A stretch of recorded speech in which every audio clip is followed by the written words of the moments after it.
okwu ime ka Nigeria dị n'otu wee bụrụ ihe a chọrọ ka ọ bụrụ ere na ndị Igbo ọtụtụ ihe ma na ndụ ma na akụkụnụba ma ihe ndị ọzọ dị iche iche karịa mba ọzọ n'obodo a bụ Nigeria. Mana nke ugbu a dịzị ka ọ pụrụ n'egwu.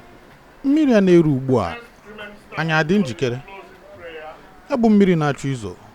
Ọ bụrụ na o zowe onye ka ọ ga-ama n'ezi. Na mmiri na-elu ine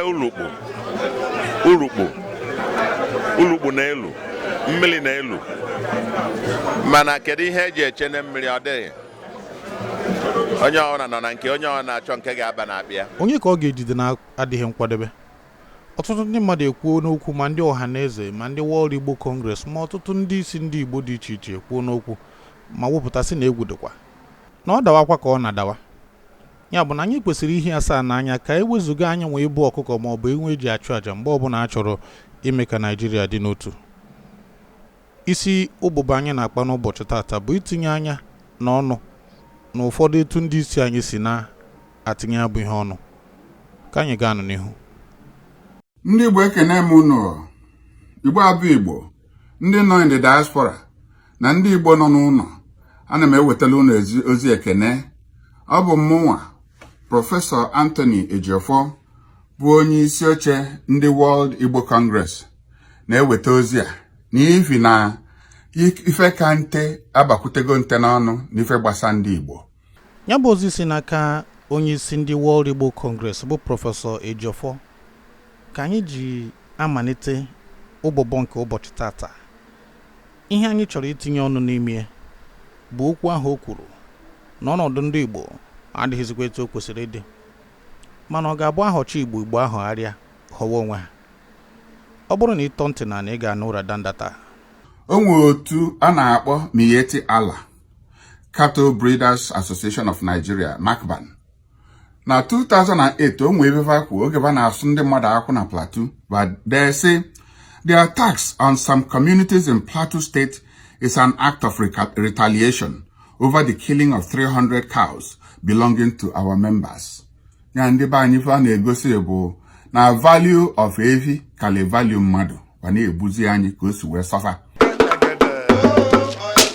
Obodo Afrika mba wee karịa nọ mmadụ. Obodo Afrika mba wee karịa nọ mmadụ.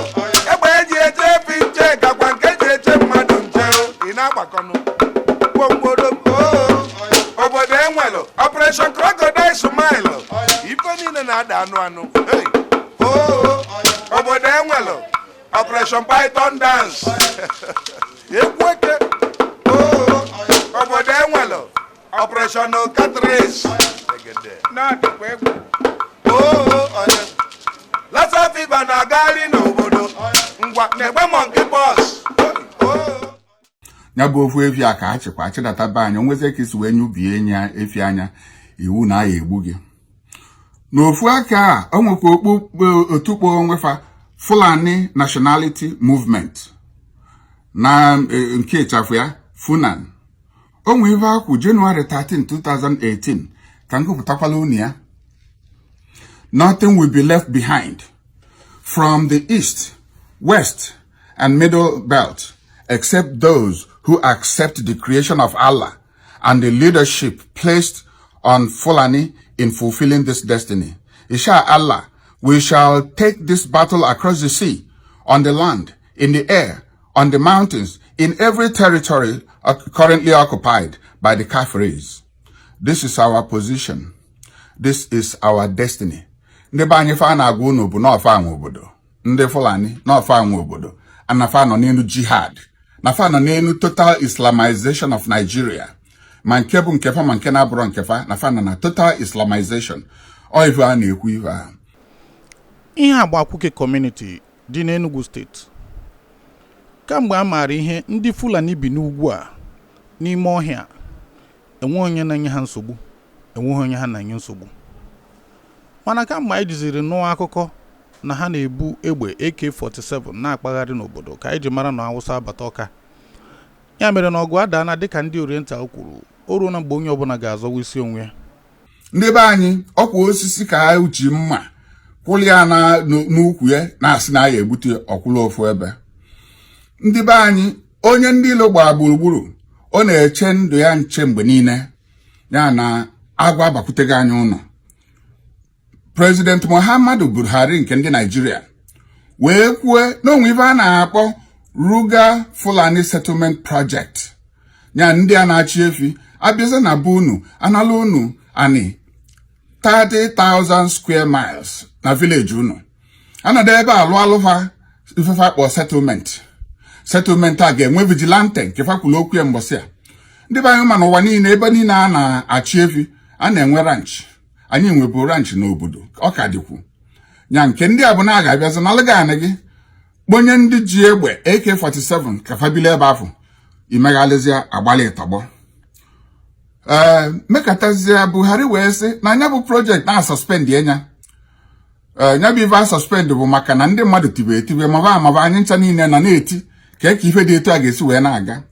Ọ bịara bụ onye abịagbunie ọ nawa mkpụmkpụ ọpụ ya n'azụ.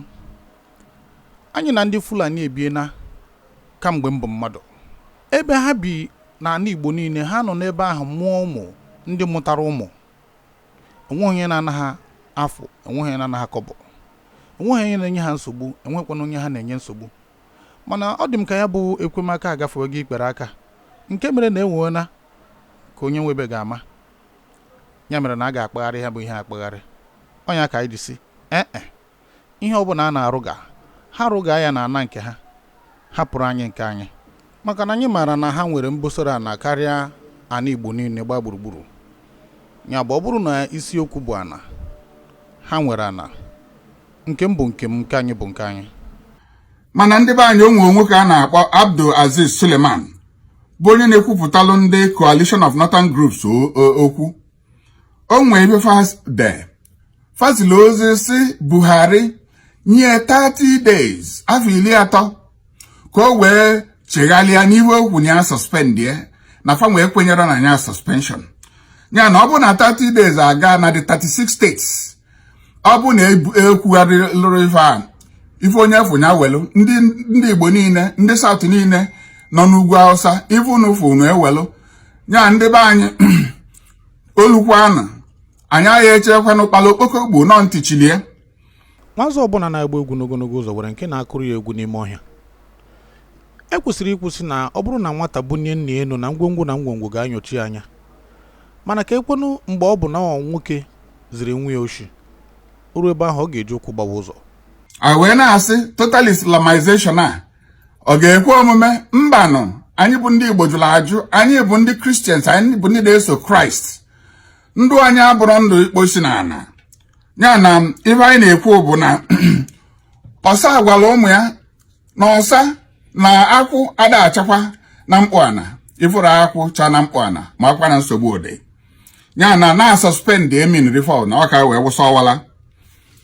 Onye isi anyị bụ Chief John Nnianwodo emego press release na afa ndị ọhaneze wee na-asị na ife a Buhari mee ma ife a Abdulaziz Nwanume fancha niile bụ ajọ ife na ọ dịrị anyị mma na-arụ.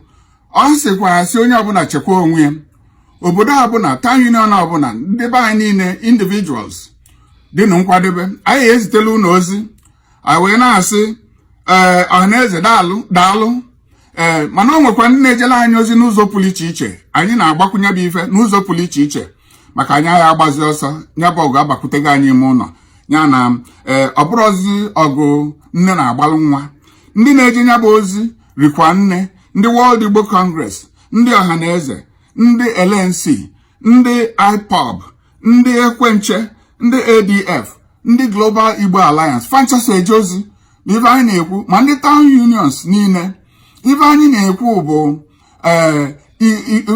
Igbo abụ Igbo ebe ọbụla unu nọ ka anyị jikọọ na aka ọnụ wee nụ anya bụ ọgụ. Onye ji efu nwata ada agba aka eje so na anyị na-ekwu na inelu anya onwe ozi dị ebe a na-asị onye ọbụla bụ onye Igbo kaba arụ wele ọsọ wele ije ka ije ebe a jee tinye aka gị ka e wee welu mkpịsị ọla edo wee denye afa gị n'akwụkwọ nzọpụta nke ana Igbo. Ndị be anyị jebenụ ozugbo ka aka ra nwaanyị ka ọ na-atụkwasị die onwe ndị aka siri ike nwee ndị aka na-asịsịrị ike kọrọ na ewetara onwe ya welu na ọsọ welu na ije jebe n'ebe a ka unu tinye aka na agha dị n'ụlọ dịrị nne. Unu nekwa anya n'okpuru akwụkwọ unu ga-afụ ebe etinyere ife a. Anyị ejere ojedebe nọmba anyị akpọ mana zute na ozi anyị ga-abịakwa abịa unu si anyị bịa wele ewele anyị abịa welu. Ndị be anyị ozi aka m na-ewetala unu welu na ọsọ welu na ije. Agwọ nọ n'ime ụlọ. Ndị be anyị ekene m unu. Ọ dị mma Prof, anyị ekene gị. N'eziokwu okwu ga-amaka mana irutana na nke na-eso okwu bụ weta. Ọtụtụ ajụjụ ka ndị mmadụ jụnara. Nke mbụ wee bụrụ ndị a niile kpọrọ aha, ndị ọhaneze, ndị LNC, ndị IPOB, ndị ADF, Town Union dị iche iche enwegoro etu unu ha si nwee nzukọ ma kwekọrịta n'ihe gbasara iyo ego a na-ayọ. Ọ bụrụ na ayọta ya bụ ego ka etu a ga-esi kesaa ya ka o ruo onye ọbụla ka ọ ghara ibute nsogbu. Ọzọkwa wee bụrụ anyị mara na ndị World Igbo Congress na-atụfu nde kwuru nde naira afọ ọbụla ime ya bụ mmemme a na-eme n'obodo oyibo ebe a na-aga akpa nkata etu ọ ga-esi dịrị Igbo mma. Anwe na-asị ọ ka ha mma na unu bidogoduru n'iwepụta obere ego n'ego ahụ a na-enwefu si ka e were ya echekwa ana Igbo. Nke Igbo wee bụrụ onye ga-anụ ọgụ bụ ọnwụ ga-ebu ụzọ gbaa mgba bụ ndụ. Kedu ebe unu gbadebegoro tupu na asịzie ndị mmadụ bịa nyere anyị aka? Anyị mara na ihe gbasara nchekwa obodo ada ekwu ya n'ezi mana nke anyị buru pụta ama ọ dịzị ka a ga-asị na anyị anụghị dum wee nụ yọm. Ọtụtụ ndị mmadụ ebido narị kwuo okwu, ụfọdụ na-akwado, ụfọdụ na-akatọ, mana ihe anyị ji na-atinye ọnụ n'okwu a bụ ka ọkwa a na-amara onye na-arị enu bụ aka ka ya aka. Ọ bụrụ na ndị mmadụ tụcha ego ahụ amata na ụfọdụ ga-ajụ ha ajụjụ ma atụtara ma atụta ha, mgbe ahụ ka nsogbu ga-apụta. Ndị be anyị ndewo unu. Kamgbe wiki gara aga ka ọtụtụ ndị mmadụ na-akpọ ndị Igbo waziri ike kwu n'okwu ka ebe anyị iji gbachie nkịtị ị na-ekwuzi okwu ma ndị isi ọha na eze na gịnị n'etiti abalị a na-akpọ m kwuo okwu ruga asụkwa nke asịrọ. Ma na-ajụ unu kedu ihe m ji bido struggle for Biafra? Ka ihe m ji zinye otu masọ ọ maka gịnị? Ọ maka ndị Igbo, maka mmiri a na-achọ ịmụ unu taa na 13th of September 2019 ka ọ ga-awụ afọ 20 mbido kwuwe ya bụ okwu. Ọ na-abụ ndị Igbo apụta ha mmadụ na-anụ ụlọ ọrụ anọkọta ofu onye mapụta ha na kwube akwara onye ha aka ọzọ ya ka ama ofu ya pụta ha na ha echegbu nwoke ahụ onye a na-ekwu mba ọzọ nke aka ama. Mụ bụ ụzọ kwube ihe a si na mmiri ga-amakwa ndị Igbo mgbe na-adịghị anya na ọdịdị ndị Igbo nọ na Naịjirịa nọ in danger. Life ndị be anyị nọ in danger. Ha na-ekwu ya kamgbe 1999 enweghị kpọrọ ya ihe. Oruzi ugbu a na-asị kwokwu. So nke ahụ na-ekwu mgbe ha bụrụ ya enweghị dị iche ihe na-eme taa na ihe na-eme mgbe ahụ. Ekwugo na ya na nsogbu ndị Igbo nwere bụ ndị na-achị ha, ndị si ha bụ gọvanọ na gọvanọs na ndị si ha bụ ndị isi ọha na eze ama ha gụrụ jiri ekwuru ya na mbọsị gara aga ama ihe ha na-eme, ama ha politiks. Ọ ha wụ nsogbu ndị Igbo nwere. Ruga Buhari pụtara sị na ya suspendele ya Ruga. Ọ na-ene anya ofu nwatakịrị ọwụ ha dinye ya si akwa okwu si na ihe Buhari kwuru abụọ ya na enyere Buhari 30 days na ọ bụrụ na otighachara Ruga na nke a ga-eme nke ọzọ a ga-eme. Onye isi ọha na eze ndị Igbo amachapụta sawa nwatakịrị okwu, nwatakịrị na-enweghị ihe ọ bụrụ onye isi ndị Hausa, ọ bụrụ onye isi ndị youth leaders, ọ sawa ya okwu nọ n'elu ya na-asị ndị Igbo go and defend yourselves. ọ dị mma ijele ndị Igbo okwu amaka mana ntụnuche anyị na-atụ n'ebu ọ bụrụ na okwughị n'onwe ya ewu na onye ọzọ anyị nwere akara idunye ya ga-akwụ okwu ahụ maka na anyị mara na mbọsị amụrụ dike na mba ka amụrụ ibie ọ bụrụ na enweghị marazi na ọ kakwa mma ya kwukwa maka ebe ọ bụ na anọ gbaa mgbọ ya daa n'ihu ọgụ ọ ya bụ na ọgụ na-ada mana nke a na-egosi na mmekọrịta dị n'etiti unu bụ ndị ndu Igbo anyị adịghị etu o kwesịrị ịdị maka na ọ bụrụ na ọ dị ekwesịrị ime etu a ga-esi kpakwa tinye ya bụ okwu ọnụ ka o wee daa ụda ma mịta mkpụrụ a chọrọ ka ọ mụta otu mmekọrịta ha ka anyị na-ekwukwa n'ihe gbasara ego a asịrị anyị ga-atụọ go and defend yourselves. Ọmaba n'ọnya ha nwatakịrị na-enwere isi na-ekwu okwu onye isi ọha na eze na-asa ya okwu ọnwa na o nwere ndị dịrị nwatakịrị akpa okwu ahụ nwanza nọ na iro na-agba egwu mana enwe nke nọ n'ọhịa na-akpọ ya egwu ị na-asị ndị Igbo defend yourselves with what? Inyekwa ihe eje defend themselves. Meeting ole ka ị kpọrọ before ị na-asị ndị Igbo defend yourselves. Elebe ha na-defend themselves. Ka ọ n'ugwu Hausa, ka ọ n'ala Yoruba, ka ọ n'ala Igbo, ka ọ in the diaspora. Ka ebe sa defend themselves. Ị kpọọla ndị isi ha nọ n'ugwu Hausa ma ọ n'ala Yoruba jụọ ha ma ha dị capable of defending themselves.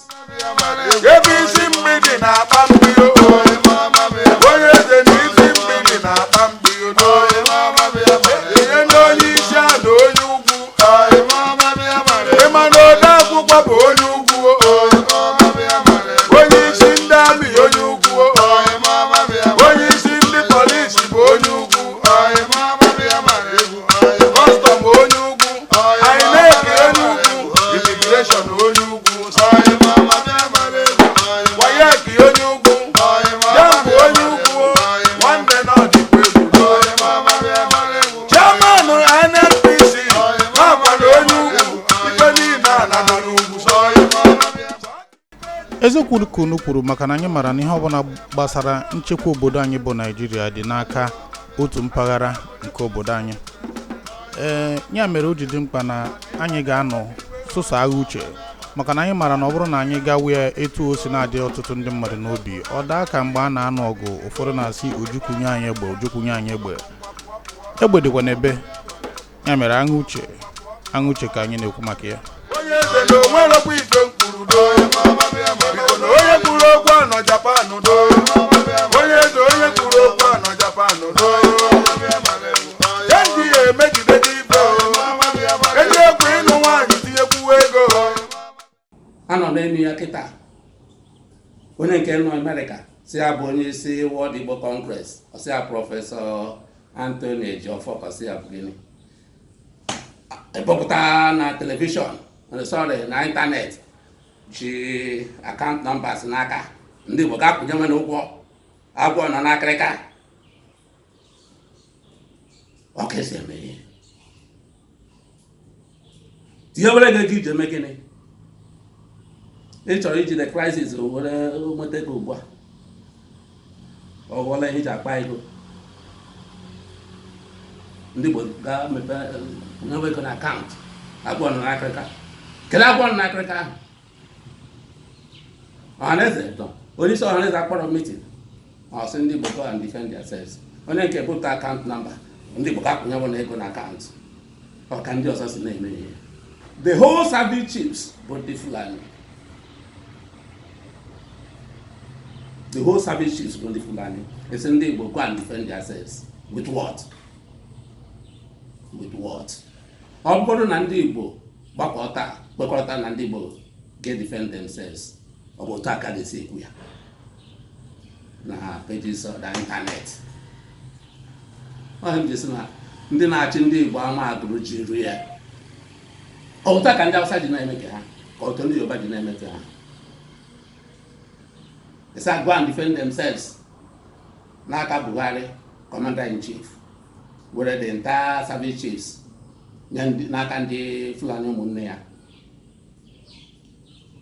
ihe ndị ahụ unu na-eme ewu iwere egwu na-eyinye ndị Igbo n'ahụ.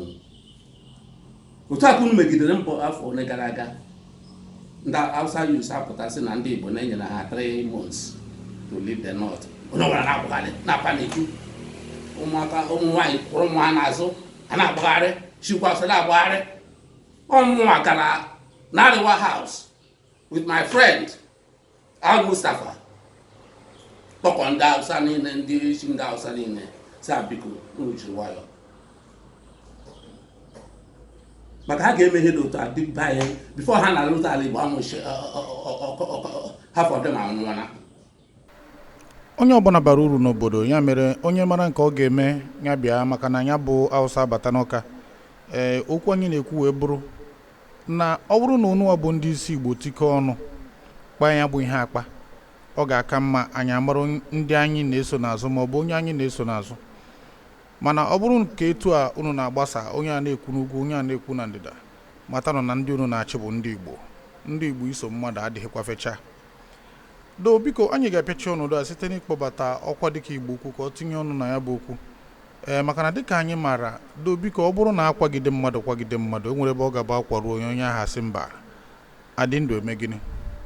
Anyị na-ekpe ekpere ka ọ ghara iri n'oge ahụ, maka na taa ka bụ gboo. Anyị ga-apịachi ọnọdụ na nke tata, mana dịka unu maara na ọ bụ ọha na eze. Ọ bụrụ na ndị ọha kwuo, ndị eze gee ntị. Ya mere zitere anyị ozi ma ọ bụrụ na uche gị dị n'ihe a anyị tinyere ọnụ maka agba nke abụọ nke ozi a. Onye megbukọta